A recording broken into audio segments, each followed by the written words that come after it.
When I was a little girl, the backyard was a magical place. Sitting in the garden at my grandparents' home in the 70s in West Baltimore, I would sit for hours on what I believed to be a boulder. But when I grew up, I found out it was just a large, smooth chunk of cement.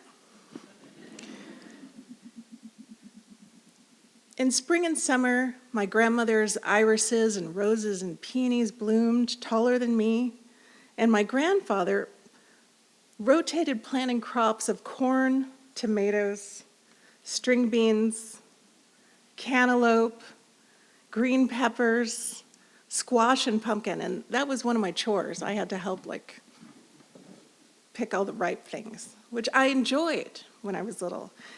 Some of these flowers and vegetables, as I said, grew taller than me, so I came to view that small space, about 9 by 12 area, as wonderland.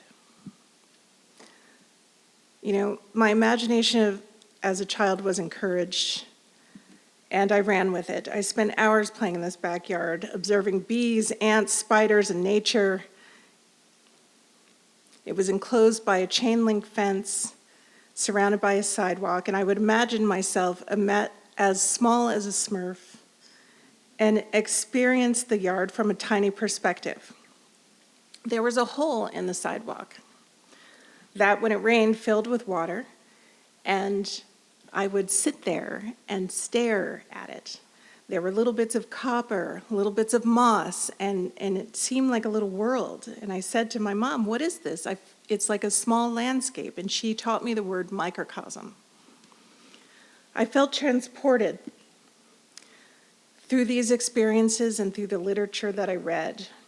My relationship to trees was shaped by Shel Silverstein and The Giving Tree. My relationship to my toys was shaped by The Velveteen Rabbit. A Wrinkle in Time opened my mind to the possibilities of time and space and a fifth dimension. 1001 Nights transported me to other worlds with a magic carpet. And The Cat Who Went to Heaven confirmed my relationship with animals. And the story Amazing Grace, the story of a little African-American girl who wants to play Peter Pan in the school play, but is told by classmates she can't because she's Black. Though it was published when I was an adult, this spoke to the child within me, that you can be anyone and anything you choose. So these illustrations were important to me. These artists helped convey the wonder of these stories, and I would marvel at the illustrations and other early influences of dance. Alvin Ailey could turn pain into poetry. This actual image is of a classmate from Baltimore School for the Arts who danced in Alvin Ailey. Diana Ross, seeing her in The Wiz, it meant something to me, and it was exciting, but I couldn't exactly name why that was when I was little. I didn't understand that I wasn't like Judy's Dorothy. The experience of childhood is the same for everyone, until another child or perhaps an adult calls you the N-word, or you're the only kid not invited to play. So subconsciously, I may have chosen to exchange sadness or bury my feelings of shame in favor of the joy of play and wonder, a sort of laughing while crying that many Black girls may feel. Call it escapism, if you will, but I would retreat into the garden, look for four-leaf clovers, and into the joy of my own little world and literature. So the books and things that we were first exposed to shape the lens of how we view the world. And I continue to look at the world and objects around me with this sense of magic, or the sense that magic may be just around the corner. And seeing, these little shoes left behind in my neighborhood in Brooklyn when I lived in New York, thinking, where did this person go? Did they go off to Wonderland?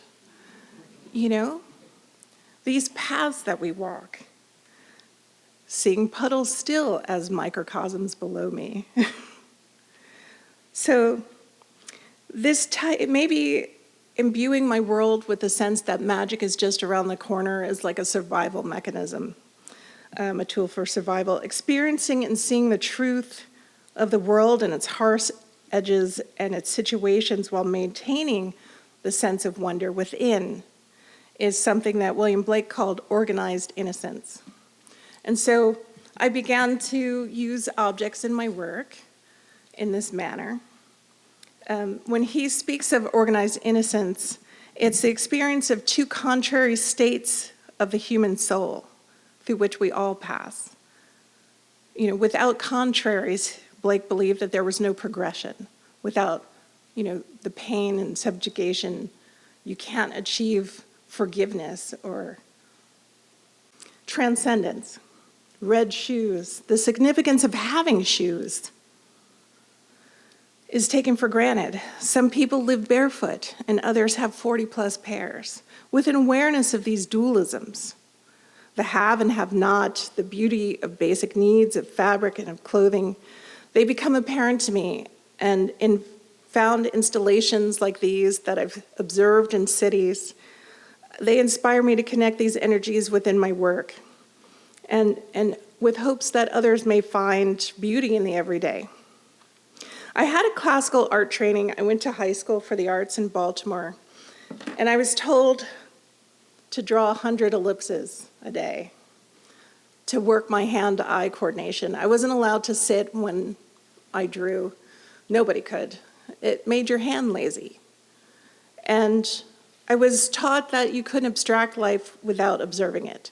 Then on the other hand, I wrote graffiti with my local crew, which kind of got me kicked out of high school. But that's a story for another day. These early drawing lessons alongside writing graffiti with teenage friends and courses in Japanese calligraphy helped develop my hand and my eye. Language, words, writing drive the line in my work. The importance of the flow of words and of these lines, they flow like heartbeat scripts alongside rhythmic and subliminal affirmations that when I began using this type of work, I was writing on the wall and cutting, altering, collaging. I take the words and I use them like a wave of energy to transcribe feelings and bind together scraps and cuttings of fabric, paper, fodder, bric-a-brac to make a whole, a new whole. Poetic language has always seemed a higher form of communication to me, with the ability to capture a moment, a feeling, and tell a story and encapsulate a life beautifully. This is what I strive for in my work. Within one single piece that I can encapsulate this microcosm or a life. I strive in my work for wonder. I think this metaphorical language allows one's mind room to visualize, to process relationships and imagine. Some people have said when they describe and define wonder that it's a visual experience. But then I have to ask myself, well, how would someone who cannot see experience a sense of wonder? This is a resonance. Wonder is a feeling, it's an emotion. It's not just portrayed by visual, it's by the tone of a voice, by a song, by the description, sometimes by the wind and how it blows across your face. So, I cut words. This piece is made out of wood, and it's black on the outside, and it's a rainbow within. I create portals in my own mind. I hope to transport people. I think a lot about these materials as a way for me to express ideas of transformation, that these things that once belonged to someone, a family member, friend, or stranger, and they come together in one equalizing gesture and become something new, that's a metaphor for me of transformation. I use mirror and reflective elements to project light and shadow. Sometimes I write on the mirror and the light shines on it in just such a way that the words or the script, the gestures flood the space. Sometimes they're cut like these elements in this piece, which is called Memories of My Youth Streaked By on the 23. This piece reminded me of going to school on the bus, the 23, when I was a kid, because of its landscape nature. This is 28 feet. When you walk by it, you're catching glimpses of yourself like you would reflections in the school bus mirror, while other things are reflected behind it. And this kind of fleeting experience, trying to capture that, gives me a sense of wonder. Mirrors and painting serve as portals. I work large scale to small scale, from 40 feet to 4 inches. I like to focus on the details so that you experience the whole, and then when you go in closer, you receive a whole nother gift.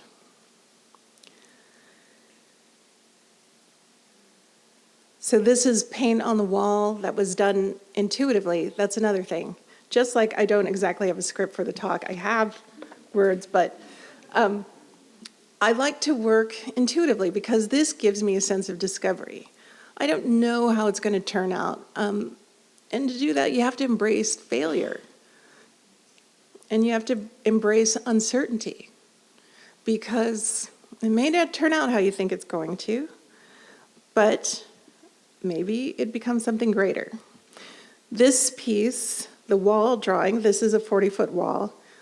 I created it intuitively on the wall, but I laid down a geometry that I could work within, and then the mirror was placed on top of it and the sculptures placed in the air. I did a collaboration with an aerialist who performed during my opening, which was beautiful. And we have a beautiful film of that. You can see it on my website.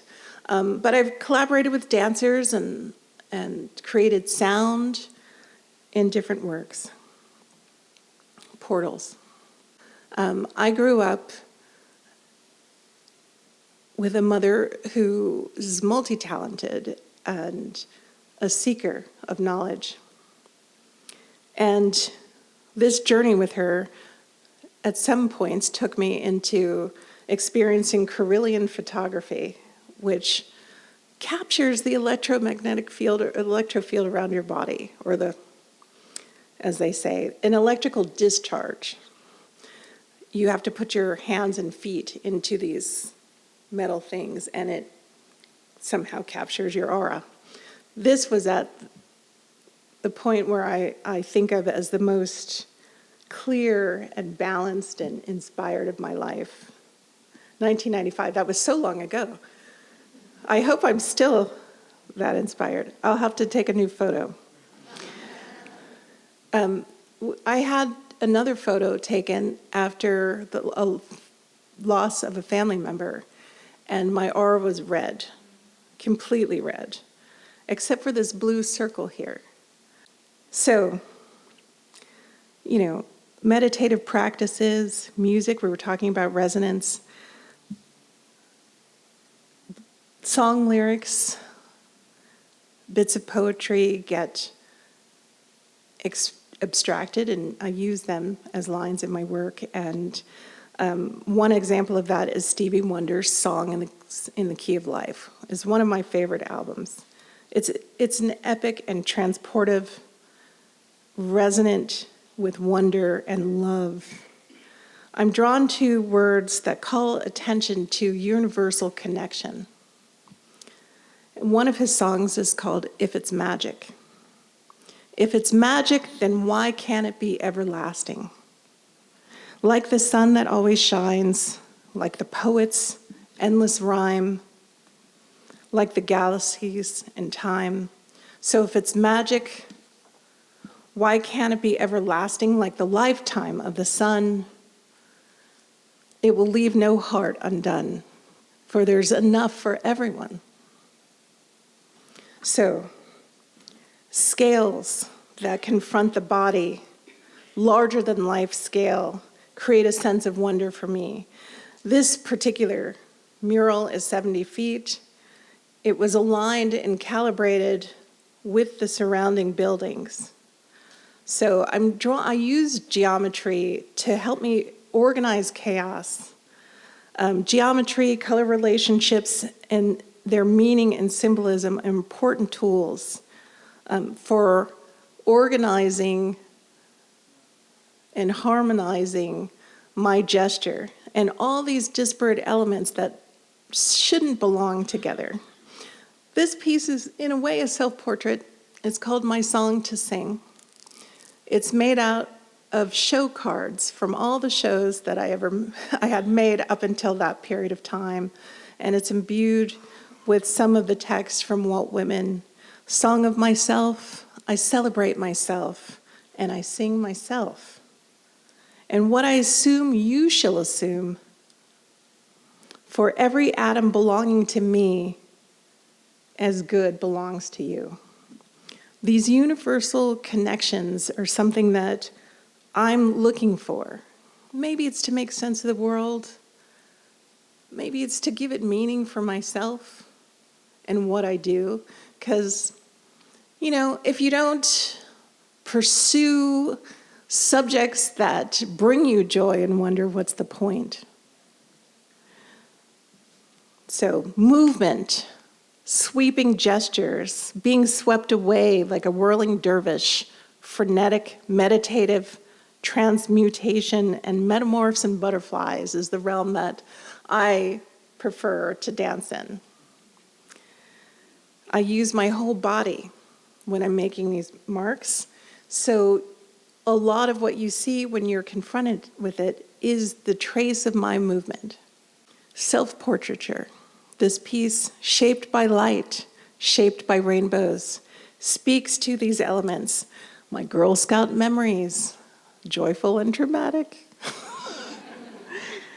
A story for another day. High school, and it's layered with the idea of utopia.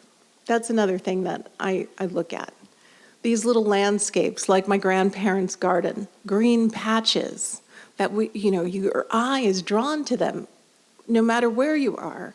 They give you a sense of somewhere peaceful where you belong. So this particular piece is also punctuated with black. Punctuations of blackness. The 1980s was when my hand as an artist began to develop through my use of marker and spray paint on walls and charcoal and sumi ink on paper. Indelibility felt natural to me because you can't make a mistake. There's no way to erase spray paint on the wall. People do it all the time, but not when you're right there making your tag. And it's the same with sumi ink on rice paper. It's indelible. The use of black seemed natural to me too. The color of written words, which in my mind is one of the most important inventions of humanity. The color of vinyl records, of asphalt, ink, and burnt charcoal spilling across the page and my canvases like an exclamation point to articulate my experience of blackness. Flowing, indelible, rhythmic, powerful, and beautiful.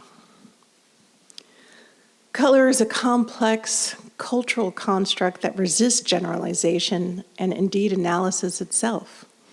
Many authors search for the universal and archetypical truths they imagine reside in color. But color is first and foremost a social phenomenon. There is no transcultural truth to color perception. This is a quote from Pastoreau, who has created many books on the meaning of color. There's a history of black, there's a history of white, red, and most of it comes from a European viewpoint. But I also feel that wonder is subjective. The way that 100 people viewing the same sunset will perceive it 100 different ways. Wonder is experienced in that way. It makes you connect to something greater than you. It's bigger than the moment you were existing in, or the place where you're residing in that moment. A sense of wonder takes you beyond it. It does connect one to something perhaps divine, a broader idea or sense of self. But we all experience it differently. And the process of making art affords me the space to process my emotions and escape the tumult of this world, and use my brush and body as a conduit between my heart and my mind, bridging the gap between us, me, other artists, you, and the universe. I seek out soft brushes, which are good for flowing emotions, and I use acrylic washes on my canvases, for water is the best conductor of my energy. In 1993, Walter Kaiser discovered that bees slept in their hives. So when you see bees sleeping in flowers, you might have seen that going around sometimes on Instagram and marveled at that and how sweet and cute it is. Sometimes bees get separated from the hive. Sometimes you see older bees sleeping in flowers instead of the hive. They work so hard, and they do this because they don't wish maybe to die in the hive. This is one theory. Their average lifespan is 7 weeks. That's 40 to 49 days. In her lifetime, she'll produce 1/12 a teaspoon of honey. And it had visited an unknown amount of flowers. But she will spend her whole life working towards this endeavor. So she and 12 of her friends devoted their lives to create a teaspoon of honey for us. And I find that precious. How precious. I find wonder in every aspect of these facts, their small beauty and powerful impact, that they have connected us all who've consumed honey. And an average American consumes 1 pound of honey every year. And their sweet lives are experiencing endangerment. But the poetry, nature of color, the meaning of these things that we consume, like honey, are things that I meditate on in the work. The things that we consume and discard, meditating on the value of our belongings. This is all found color, by the way. Nothing's dyed. So sometimes for this, I really have to search, especially for green for some reason. Fashion seasons change, and Kelly Green isn't really in sometimes, so you have to do a deep dive looking for things. So meditating on the value of belongings, the meaning of color, the pattern, psychology of consumption, are physically bundled, hand-tied, dyed, and collected mostly from my family and friends into these different forms.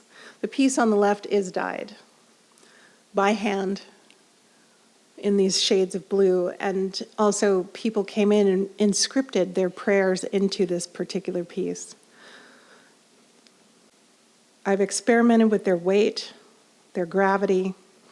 I didn't study sculpture, so I have to make drawings. Some of these are actually intuitively made as well. And I figure out how it's going to turn out after it's tied together. How can I tie it together affects the form. I've been inspired by necklaces, adornment, atomic spirals, spider webs, and poetry in these works. And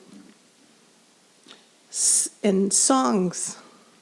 We've talked about poetry, seeking to illuminate my heart and soul and revel in the experience of this life.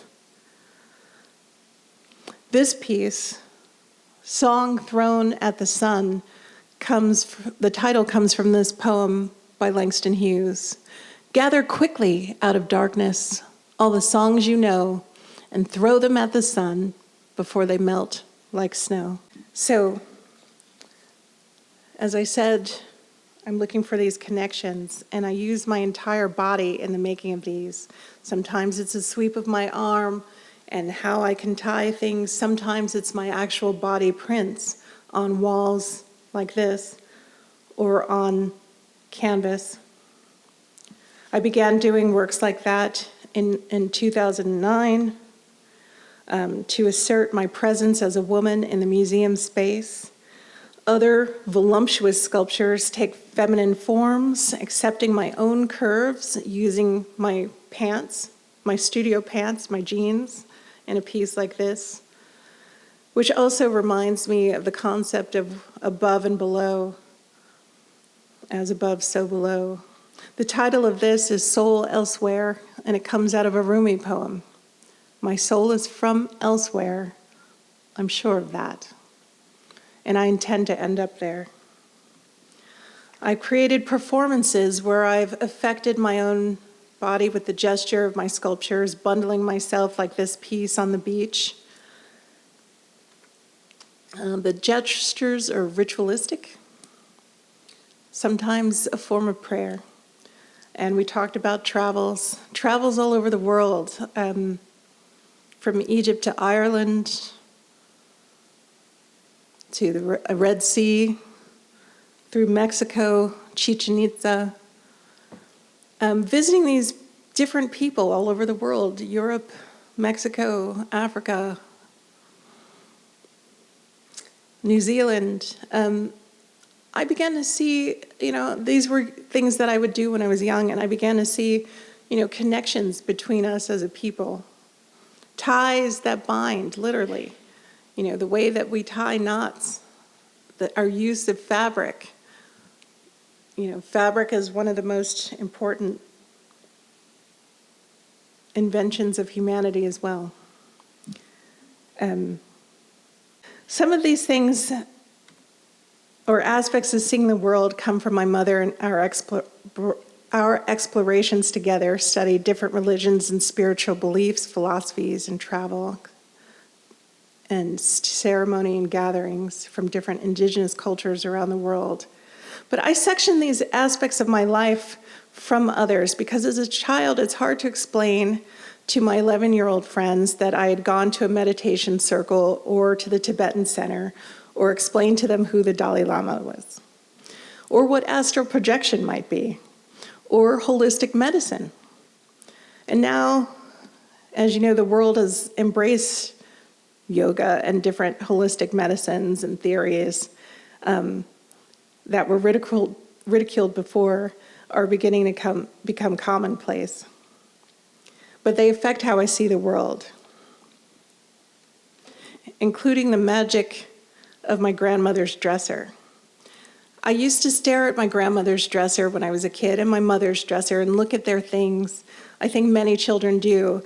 And on the vanity there would be like a little bottle of Chloe. I mean, that's dating it, right? There's very specific, Isadora or Chanel No. 5, like small bottles of things, sometimes bits of jewelry or little photo, little tiny cloisonné boxes that, what is in that box?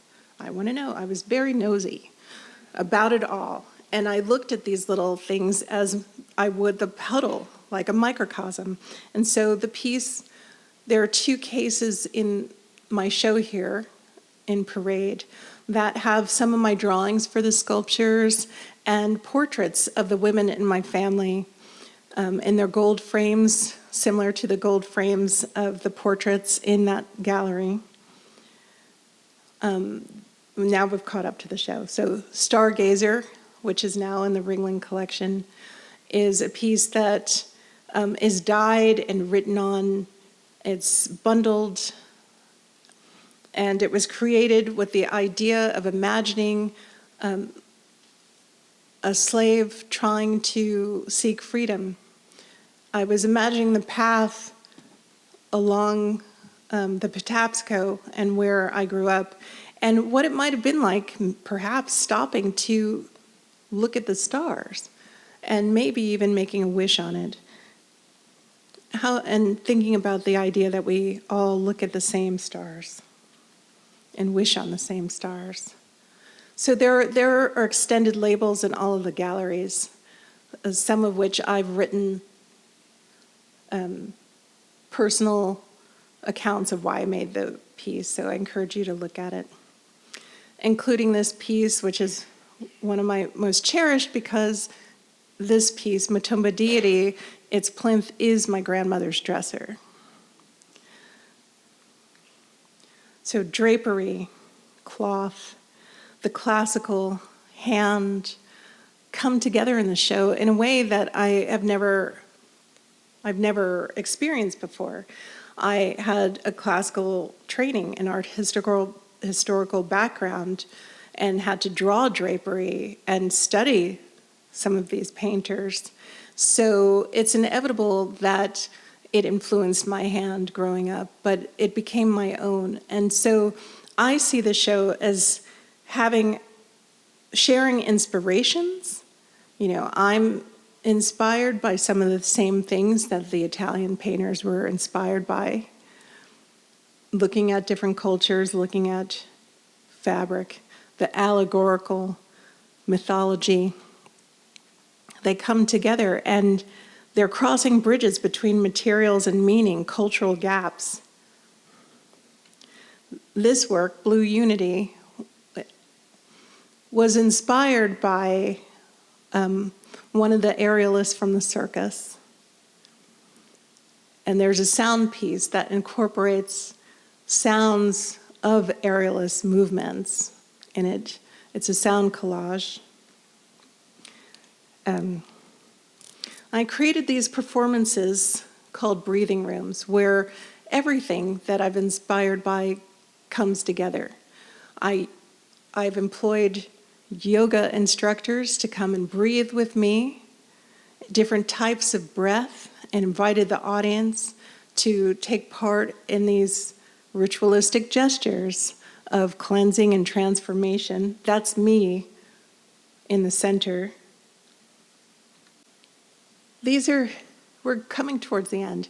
These are some images that are inspiring to me. These are human ashes that are seen under a high-powered microscope. Gabriella Rice-Fuchs took her father's ashes and viewed them under a microscope and created these beautiful images, which remind me how much we're connected to the universe. They say we're made out of stars.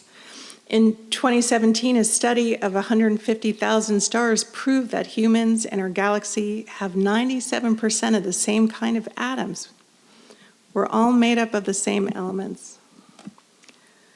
Human beings are either intrigued or entertained, threatened or appalled by the discovery of difference. The former leads to a sense of discovery and wonder, perhaps empathy, and the latter fear, disdain, and perhaps hatred. U.S. and European history and the history of the circus includes wonderment over the exotic and freak shows. 19th century displays of people of color from all over the world caused a sense of wonder in the viewers who would never have seen anyone who looked like them.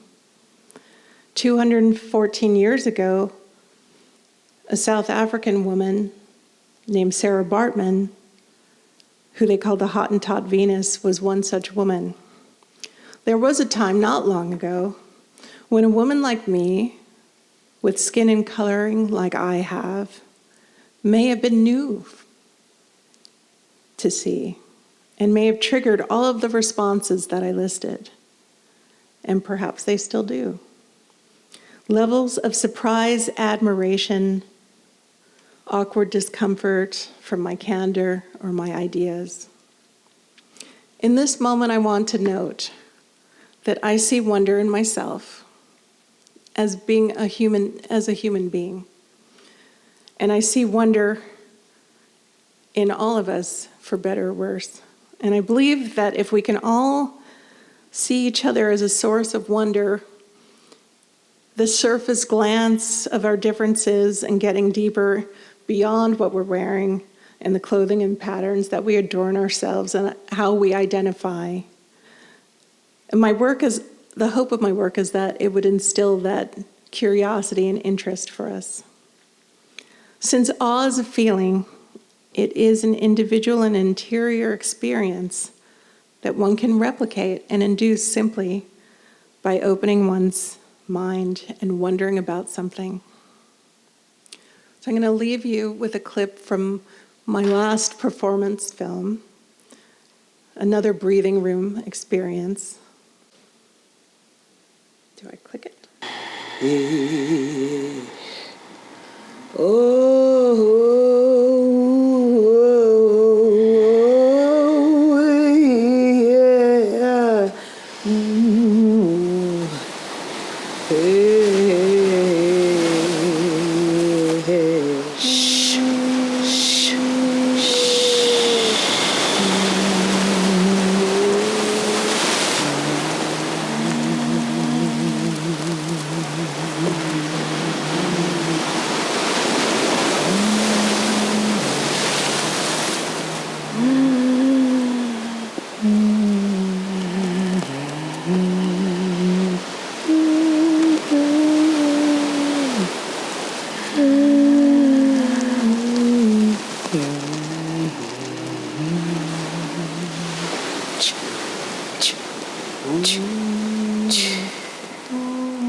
That's my presentation.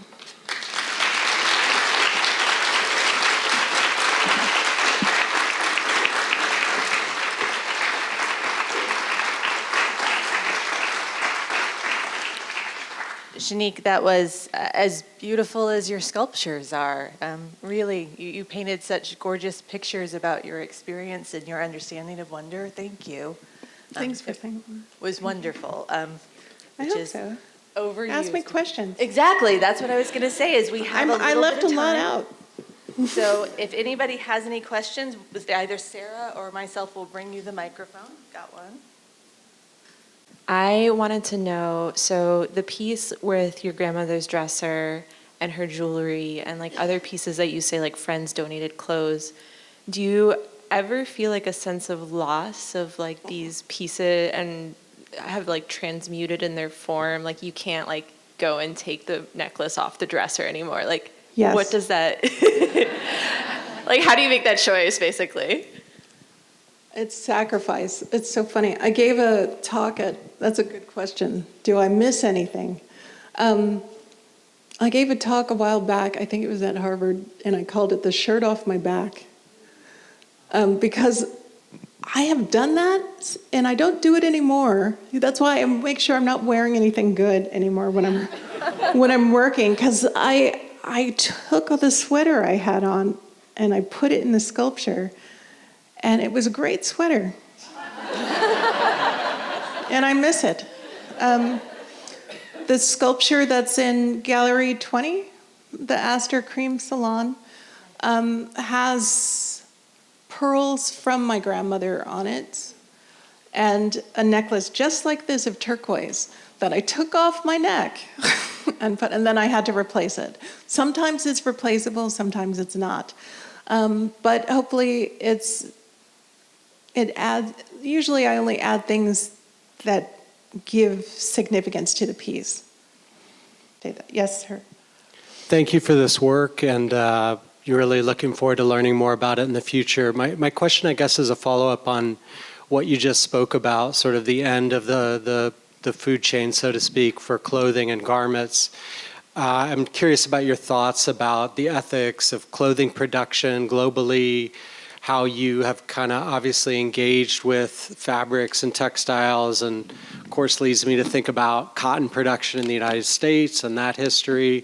And I just wanted to get your thoughts on the kind of the other end, right? If you're talking about what happens to garments that are at the end of their life for one consumer, you know, your thoughts about the other end of that process. Well, the other end. The beginning? Okay. Well, we produce more than we could ever consume. I don't know. I think about it. I don't know if I have a solution for it.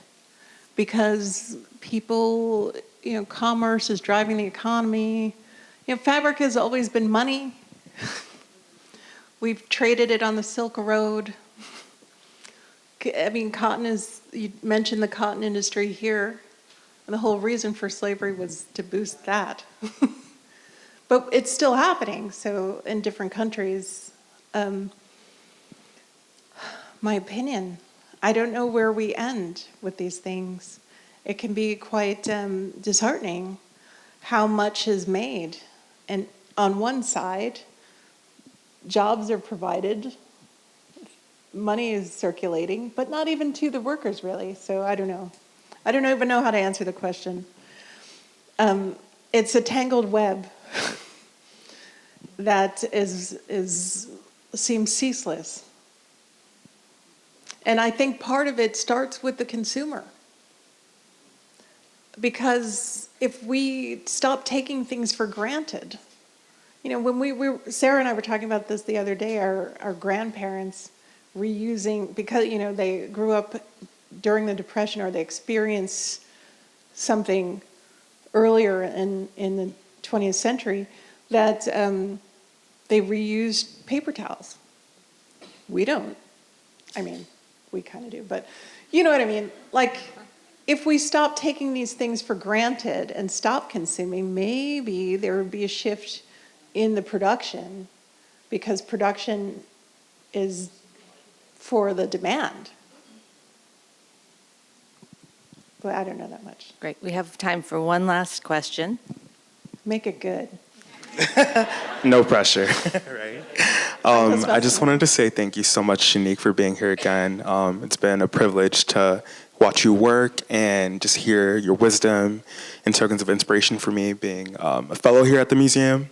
My question was, I was paying attention to your quotes, and you mentioned that your work is imbued with punctuations of Blackness, and I picked up on whether that being the use of color, materiality, or emotion or feeling.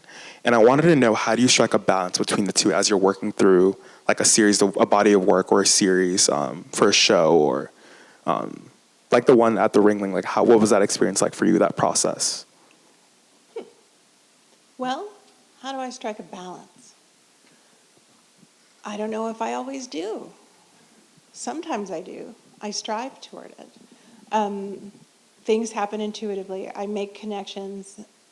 Sometimes my mind works very fast. I may have ADD, and it was never diagnosed when I was a kid. I don't know. But the idea of blue, even just the color blue, for me triggers a million different things.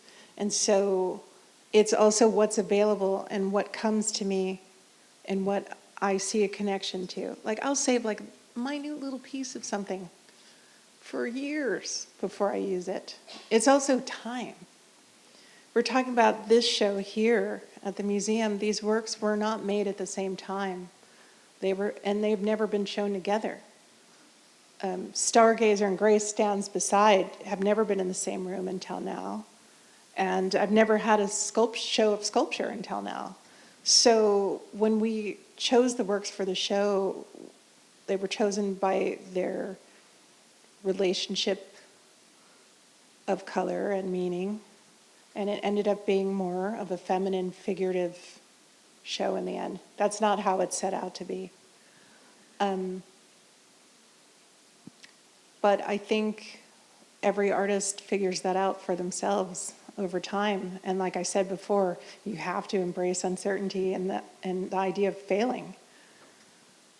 You can't really make anything good unless you're willing to sacrifice being good. I don't know if that makes sense. Because that's the way you discover yourself, is by going somewhere you haven't before, doing it a different way. Maybe it sucks. There's a lot of stuff that wasn't in the slideshow, okay? So, it seems very cohesive because I, belabor things when I share it with other people. But One note before we go, I wanted to mention that I didn't, because there was a connection between the bees and the honey and this piece, because I had started doing these breathing room pieces with the blue cloth, the indigo cloth, and then 2020 hit, and during quarantine I did more research and found that fabric and indigo was traded for slaves. Not only did slaves toil at the labor, but they also were traded for. You could buy a slave with several measures of indigo. So that made me look at the work differently. I'm like, how many lengths of cloth am I wrapping myself in, and how many people would that have been? A family? I don't know. So this piece, I elongated the cloth for it. So that's what I was thinking about in terms of the spoons full of honey and how many bees it takes to make a teaspoon. And I guess we could, back to your question, we could think about that too when we consume things. Who made this? How many people did it take? And I don't know. I don't want to end on that note. Can I have one more positive? Somebody have one last question for Shinique? I too. I was just curious. You said that these works had never been seen together in this, like, as far as sculptures go. Are you happy with the way, like, was it a surprise? Yes. That the way that they came together and the way that they work with the surrounding, the surrounding artwork. Yes. She has to say yes. No, I'm kidding. I know. I signed a contract. No, absolutely. I mean, I think you were stunned too, no? I mean, it's the lighting, it's the mood, it's the rooms. It all has this very, very particular energy together. And I felt that the walls came more alive too. And so I'm very pleased. It's one of my favorite and best shows ever. And actually, this is one of my favorite places ever. No, it is. I love the Ringling. I do. That's good, because we love you too, Shinique. Thank you so much. One more round of applause.